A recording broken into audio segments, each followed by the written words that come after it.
So today I'm here with Joel Windels, all the way from Brighton, just across the pond here.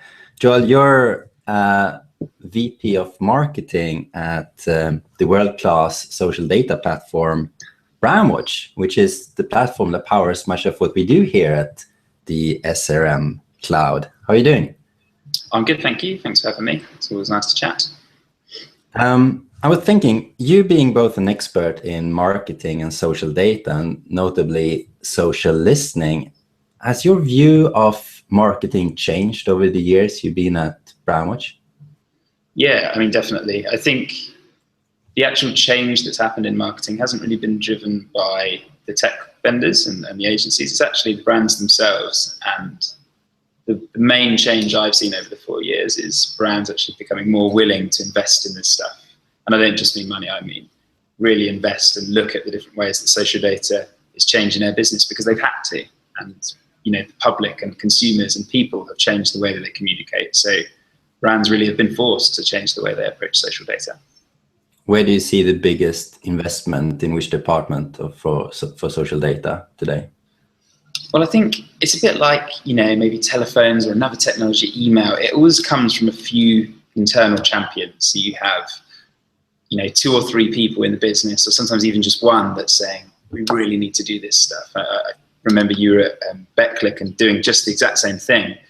And these people are driving the change. So sometimes they sit in marketing, sometimes they sit in customer service, sometimes they sit in consumer market knowledge. But really, it's these individuals that end up catalyzing lots of that change. And it's because they believe in it so much that it helps inspire other people inside the business. And then it becomes a snowball effect after that. Philip Kotler, the old marketing guru, he once famously said that, or he didn't say that, I never said that marketing was a department. Would you agree with that?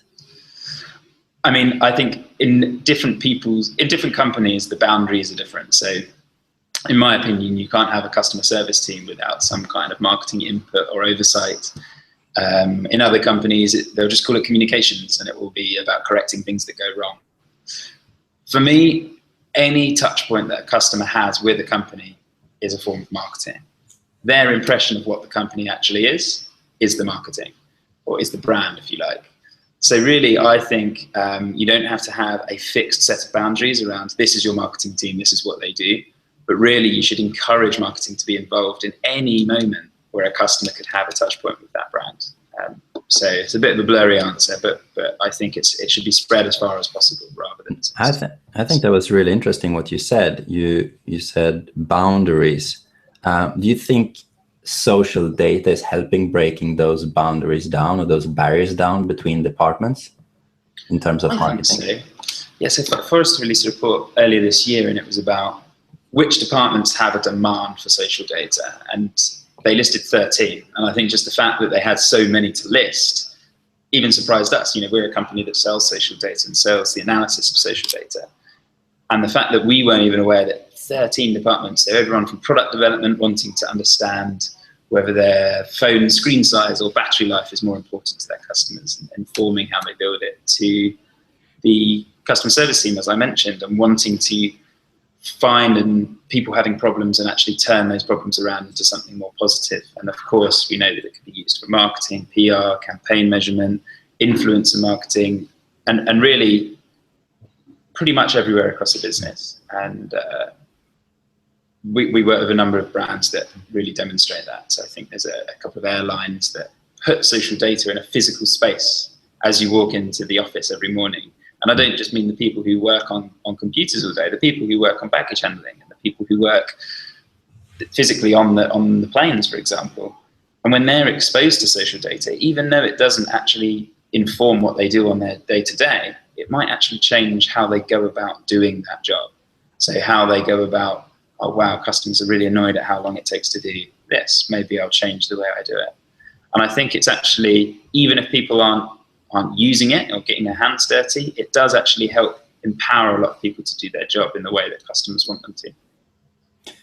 If you sit in and listen to this, and you're a marketing guy, or you might be working with social media in the marketing department, how would you go about to start this transformation process or this change of having marketing being implemented throughout the company, as you describe?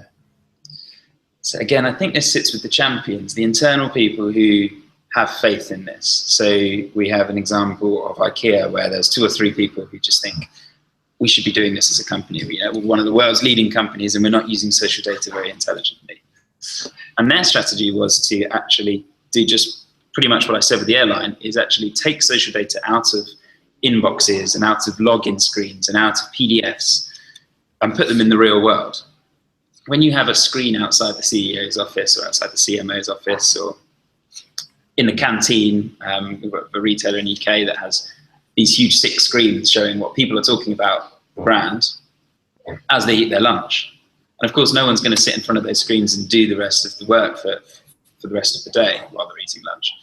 But they might just have a look and they might start to see, oh, wow, I didn't know you could do that. I didn't know all of our customers use Pinterest, or I didn't know all of our customers talk about the price of our food all the time.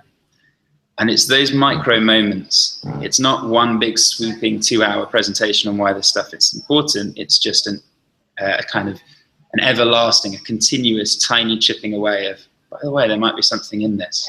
And I think that approach, that slow and steady, tiny micro moments, putting it in front of people in places they might not have normally expected to see it. And I think that's how you can get the most dramatic and fundamental change.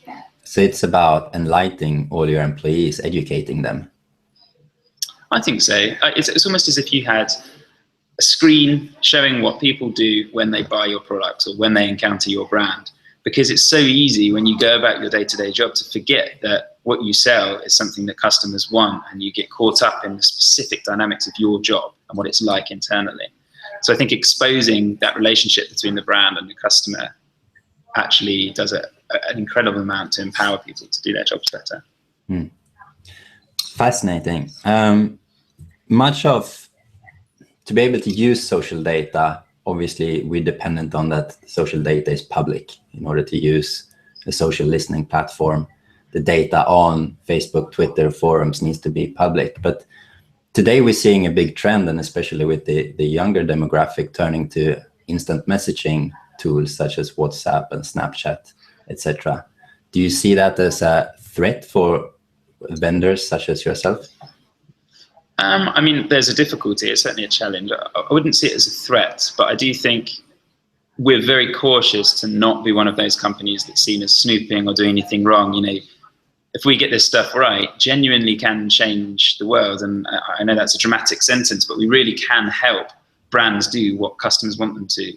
We can help businesses stop being dicks, basically. We can actually help them do exactly what the public want them to do. And I think that's really amazing, really. It stops businesses from being cheats or dodgy because everyone can see exactly what they're doing now. Now, tapping into Snapchat conversations would probably cross that line of, all right, businesses aren't trying to do the best anymore. They're probably snooping in places they shouldn't.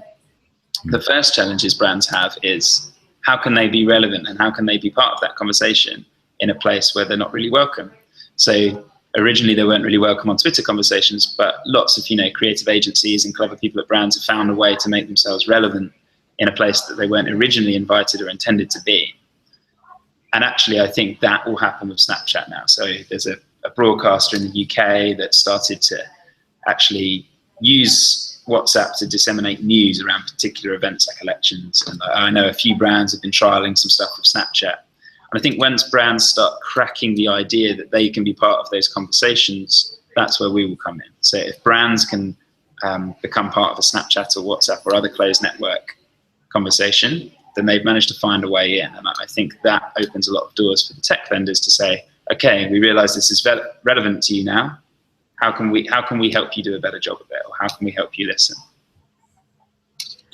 Talking about tech vendors, you yourself, you had a major acquisition not so long ago. Do you have any interesting things you can share with us on what's coming in the Brandwatch platform and what we can do with the SCRM cloud going forward? Yeah, so I mean that was our first acquisition, so that's why it's most exciting for us. You know, it's a phase. I think it's a milestone in every company like ours. And Peer Index are, you know, not only a great piece of tech, but a lovely bunch of guys too. And really, what attracted to us is what they'd built, and that's not common in an acquisition space. Normally, you buy a company to get their revenues or to get their clients, and what we were really buying is the actual underlying tech. So they'd built up the biggest Twitter database outside of Twitter themselves, and of authors. And the way that they're choosing to build a product was around influencers. Now, we've already got a pretty powerful influence tool in Brandwatch. So what we've decided to do is actually think about, okay, what does this look like on a more ambitious scale? How can we take this tech and add even more value to the Brandwatch customers? And that's going to be something called our Audiences product, and it comes out next month. I'm not really allowed to talk about it, but you'll see stuff on it soon. But it's about going beyond mention. So it's listening less about, you know, keywords and the actual text that people talk about online, and starting to move about, well, who are these people? What are they like? What do they do when they're not talking about your brand?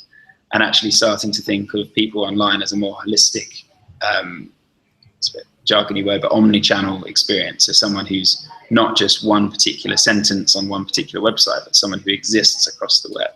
And I think that informs a lot of our product development at the moment. We want to go beyond keywords. We want to, you know, look at images. How can we find a picture of a Ferrari where no one mentioned the word Ferrari? Because that's a useful insight for a brand. Or how can we find a Starbucks logo where no one has used the hashtag, for example? And that's a real challenge from a tech perspective, but also from a marketing perspective. How can you keep track of conversation where they haven't explicitly mentioned you?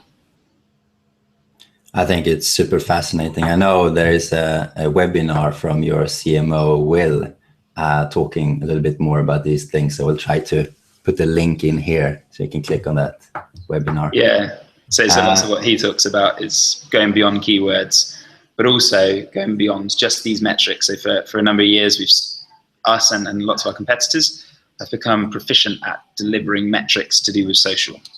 Of course, that was the original remit. And now, again, going back to your question before, is how can we get more people in the business or more people at brands interested in this stuff and find it relevant and useful and engaging? And a big part of our strategy going forward is taking all these metrics that we can discover and deliver and gather, and actually tying them to what's important to a business. So, okay, you got mentioned this many times, or okay, this is your sentiment ratio, or okay, this is how many intent to purchase mentions you have. But how can we link that to your sales data, or to your CRM data, or to the things that matter to your business? And that's how we become more relevant. And that's how we tie the things that we do to the things that are important to brands. So it's that, and beyond keywords will be the two kind of drives for us over the next year or two. Super fascinating, Joel, and I think it's no surprise to anyone why we use Brandwatch for powering our social listening platform.